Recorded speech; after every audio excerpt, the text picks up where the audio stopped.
Hello friends, welcome to Awdhesh Academy. Friends, environmental degradation is one of the major issues of India and the entire world. As the development is expediting in our country, the environment is getting worse by every day. We are facing the problem of waste generation and waste disposal all over the country. Environment ethics is also one of the very important component of ethics. So what should be done to improve the environment? And what happens if somebody refuses to follow the environmental norms? So today we are going to discuss a very interesting case study where such a problem has been highlighted. So let us go to the case study. Let us first understand the issue. A fresh engineering graduate gets a job in a prestigious chemical industry. She likes the work, the salary is also good. However, after a few months, he accidentally discovers that a highly toxic waste is being secretly discharged into the river nearby. This is causing health problem to the villagers downstream who depend on the river for their water needs. Now, she is facing a dilemma because she is disturbed and she mentions her concern to her colleagues who have been with the company for a longer period. They advise her to keep quiet as anyone who mentioned the topic is summarily dismissed.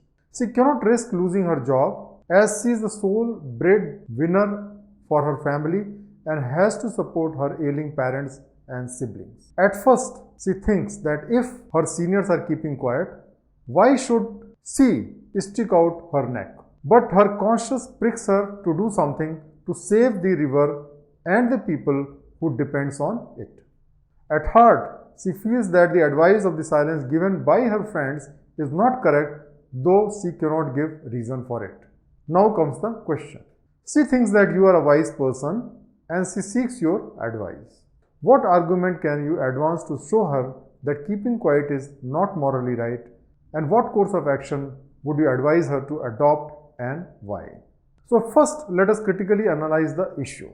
The issue is that most of the companies are focused in maximization of their profits. Ultimately, companies are created to make profit for the shareholders.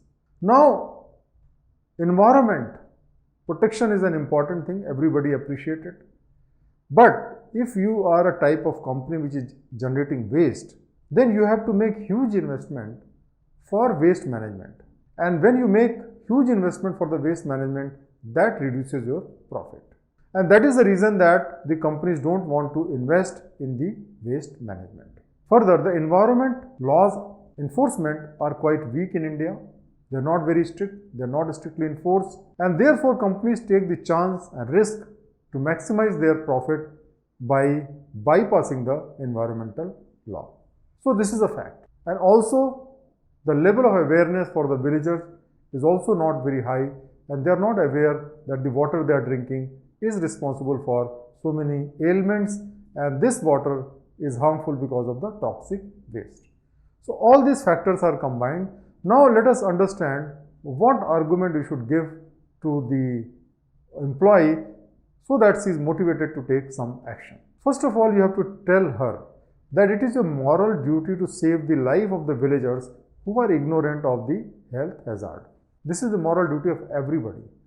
That is why so many social activists participate and help the people who are ignorant of their rights. Moreover, in this particular case, she is also the employee of the company.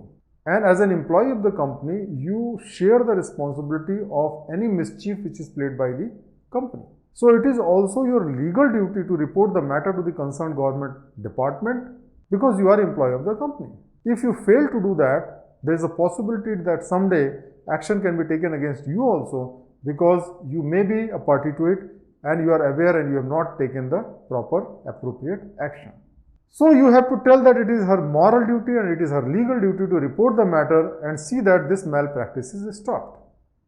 So let us now advise her the right course of action. First of all, you should advise that don't go by hearsay. Don't believe that just you will mention this issue to the top management and you will be sacked. It's not like that. She should not be so skeptical. She must talk to the seniors. She must talk to the senior management people and try to convince them that it is their moral duty, it is their legal duty to see that waste is not disposed of in the river. If suppose that does not work out, in that situation, she can inform the villagers or their representative of the harmful things which are being thrown in the river, so that they are aware of the danger and they can take up the matter with the politicians and the government department. The third alternative could be that she can write a letter anonymously or through a friend to the concerned government department, and she must provide all the documentary evidence as to what type of waste is being disposed of, and that will prompt the government department to take action against the company. And once action is taken against the company may follow the law and put the waste management practice in the order, and this problem can be eliminated. Suppose this also you don't want to do. There is another method. You can discreetly leak out such information to the local media and the newspapers. So once this matter is publicized by them, then the company will be in defensive, and then they will take action to see that the waste management practices are followed according to the letter and spirit of the law. So friends, in such situation, when you feel that there is a balance to be made between your personal interest and between the social interest, you have to very delicately follow, because you can't afford to lose the job. At the same time, you don't want to live with the guilty conscience. So we have discussed a couple of methods where she can retain her job also, and at the same time she can fulfill her social responsibility also. So I hope that through these case studies you have learned how to tackle such type of situation, and you should be able to solve a similar type of case studies if it is asked in the UPSC Civil Services paper. Thank you very much for watching this case study, and please practice this case study in the practice Q session. Thank you very much.